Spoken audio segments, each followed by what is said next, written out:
একটি পিঁপড়া কলোনিতে থাকতো একটি ছোট পিঁপড়ে। না ছিল সে সবচেয়ে শক্তিশালী, না সবচেয়ে দ্রুতগামী, না সবচেয়ে বুদ্ধিমান, কিন্তু তার একটি গুণ ছিল যা তাকে অন্যদের থেকে আলাদা করত। আর তা হলো সে কখনোই অন্যের কষ্ট উপেক্ষা করতে পারত না। যদি কেউ ক্লান্ত হয়ে পড়ে এবং শস্যের দানা বাসায় নিয়ে যেতে না পারে, সে সাহায্য করত। যদি কেউ হোঁচট খেয়ে পড়ে যেত, সে তাকে তুলে দিত। যদি বৃষ্টিতে সুড়ঙ্গ ধসে যেত, সেই সবার আগে তা মেরামত শুরু করত। পিঁপড়ারা তার সবসময় পাশে থাকার অভ্যস্ত হয়ে উঠেছিল। তারা জানতো যদি তারা কোনো বোঝা ফেলে দেয়, সে তা তুলে দেবে। যদি তারা কোনো পথ শেষ না করে, সে তা শেষ করবে। যদি তারা ক্লান্ত হয়ে পড়ে, সে তাদের কাঁধ দেবে ভর দিয়ে চলার জন্য। কিন্তু কেউ কখনো জিজ্ঞেস করেনি সে নিজে কি ক্লান্ত। দিনের পর দিন সে শুধু নিজের কাজই করত না, সবার কাজও করে যেত।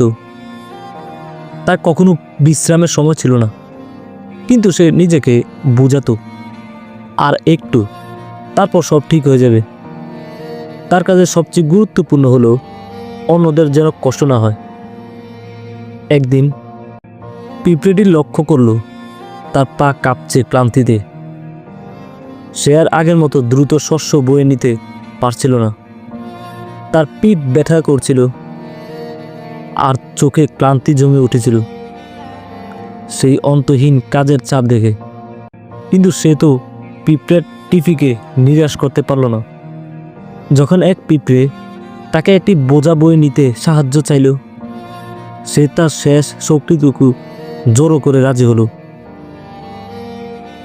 যখন দ্বিতীয় পিঁপড়ে তাকে নিজের কাজ শেষ করতে বলল, সে দাঁত কামড়ে হ্যাঁ বলল।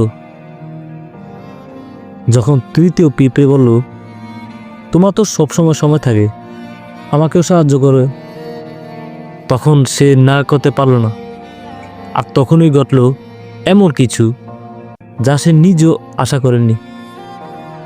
সব দায়িত্বর ভারে তার পা ভেঙে পড়ল। সে মাটিতে পড়ে গেল, অথচ পাশ দিয়ে ছুটে যাওয়া পিঁপড়েরা খেয়ালই করল না যে সে আর নড়ছে না। প্রথমে কেউ তার অনুপস্থিতি লক্ষ্যই করল না। তারপর ও নিশ্চয়ই শীঘ্রই ফিরে আসবে তারা বলল। কিন্তু দিন কেটে গেল, আর কাজ আরও কঠিন হয়ে উঠল। আর কেউ পড়া শস্য তুলে নেয় না, আর কেউ কাঁধ দেয় না, আর কেউ সুড়ঙ্গ মেরামত করবে না। পিঁপড়ার টিপিতে পরিস্থিতি কঠিন হয়ে উঠল। সব পিঁপড়াই এক এক করে বুঝতে পারল সে তাদের ধারণার চেয়ে অনেক বেশি কিছু করত। তারা তাকে খুঁজল, কিন্তু কোথাও তাকে পাওয়া গেল না। আর তখনই পিঁপড়ার টিপির এক কোণে থাকা এক বৃদ্ধ পিঁপড়ে একদিন দীর্ঘ চাষ পেয়ে বলল সে চলে গেছে। তার কাজের মূল্য তখনই বোঝা গেল যখন সে আর ছিল না। কিন্তু সে আমাদের বলল না কেন? পিঁপড়ারা ক্ষুব্ধ হলো। বৃদ্ধ পিঁপড়া বলল, তোমরা কি কখনো তাকে জিজ্ঞেস করেছিলে সে কেমন আছে? পিঁপড়ারা চুপ করে রইল। তারা বুঝতে পারল তারা তার সাহায্যকে স্বাভাবিক মনে করেছিল। সে সবসময় পাশে থাকত, সাহায্য করত, সবাইকে কঠিন সময় থেকে রক্ষা করত। আর যখন সে নিজে কষ্টে ছিল, তখন কেউ তার টেরও পায়নি।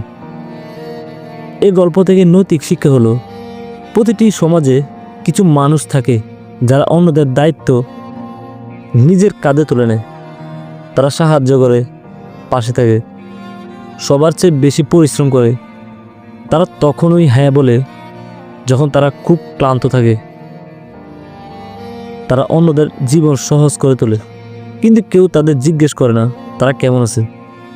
একদিন যখন তাদের শক্তি শেষ হয়ে যায় আর তারা চলে যায়, তখন সবাই বুঝে তারা কতটা গুরুত্বপূর্ণ ছিল। গল্পটি সংগ্রহীত